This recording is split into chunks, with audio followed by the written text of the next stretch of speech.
বাঙালি মানে জমজমাট খাওয়া-দাওয়া। তো দেখুন আজকে একটা চিংড়ি মাছের রেসিপি নিয়ে চলে এসেছি। নমস্কার বন্ধুরা, মাই থ্যাঙ্কফুল লাইফে আপনাদের সবাইকে স্বাগতম। ১ম এ আমি চিংড়ি মাছগুলোকে ভালো করে ধুয়ে নিয়েছি, ছাড়িয়ে তারপরে কড়ার মধ্যে দিয়ে দিয়েছি একটু তেল। তেলের মধ্যে আমি ডুমো, ডুমো করে আলু কেটেছিলাম, সেই আলুগুলোকে ভেজে নেব।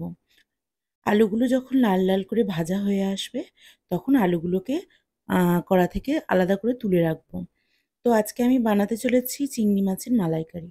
জানি আপনারা অনেকে মালাইকারিতে আলু দেন না, কিন্তু আমাদের বাড়িতে আলু দিলে পছন্দ করে। মালাইকারির আলুটা আ ভেজে লাল, লাল করে তুলে রেখে তারপরে দিলে বাড়িতে সবাই পছন্দ করে খেতে।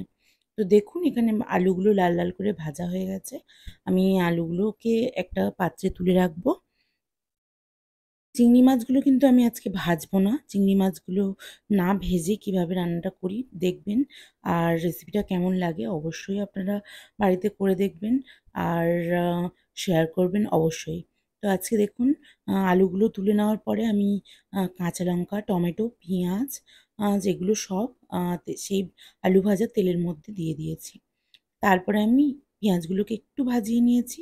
নেওয়ার পরে নুন, হলুদ, আ আ একটুখানি গুঁড়ো লঙ্কা মানে খুবই সামান্য। আর হলুদটা কিন্তু অনেকটা নয়, অল্প পরিমাণে হলুদ দেবেন। তারপরে দেবেন যেহেতু কাঁচা লঙ্কা দিয়েছিলাম। আর দিয়েছি একটু রসুন বাটা, একটু আদা বাটা আর আ একটু জিরে বাটা।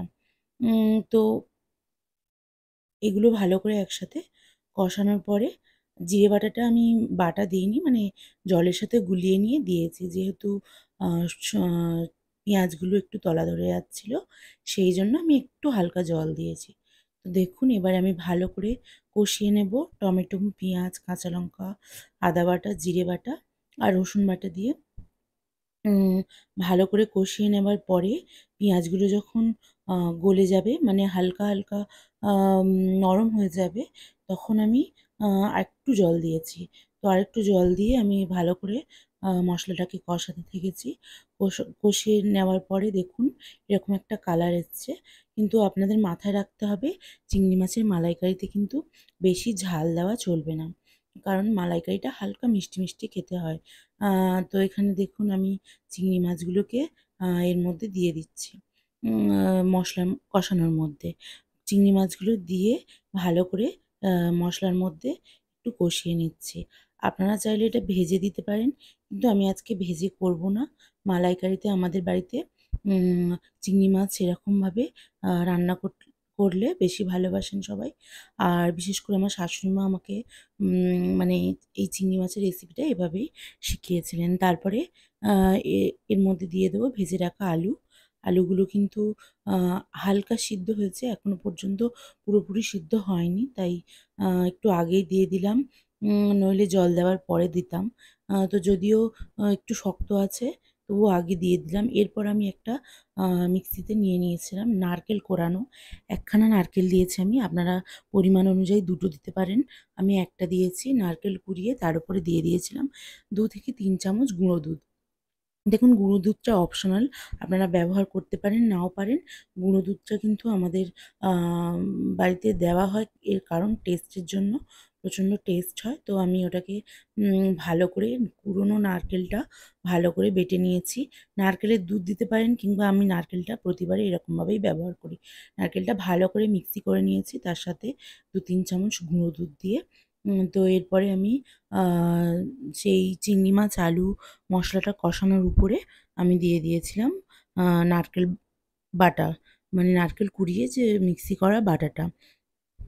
এরপরে আমি ভালো করে নাড়াচাড়া করে নিলাম।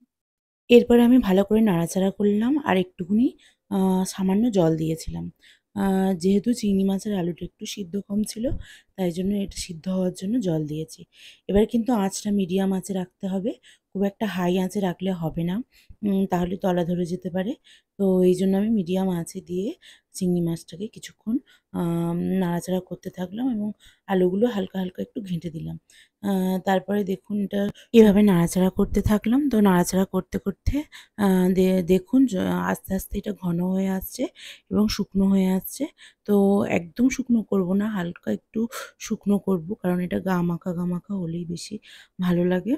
তো দেখুন আমি নাড়াচাড়া করতেই ছিলাম। তারপরে দেখুন এরকম একটা শুকনো, শুকনো স্ট্রাকচার এসছে।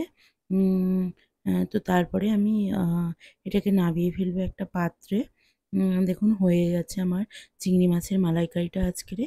তো একটু দেখিয়ে নিলাম নিজেকে একটু স্টাইল করে। তো তারপরে রেডি আমার চিংড়ি মাছের মালাইকারি আজকে। তো রেসিপিটা কেমন লাগলো আপনারা বাড়িতে বানিয়ে অবশ্যই ট্রাই করবেন। আজকে পর্যন্ত এইটুকু। টাটা, নমস্কার।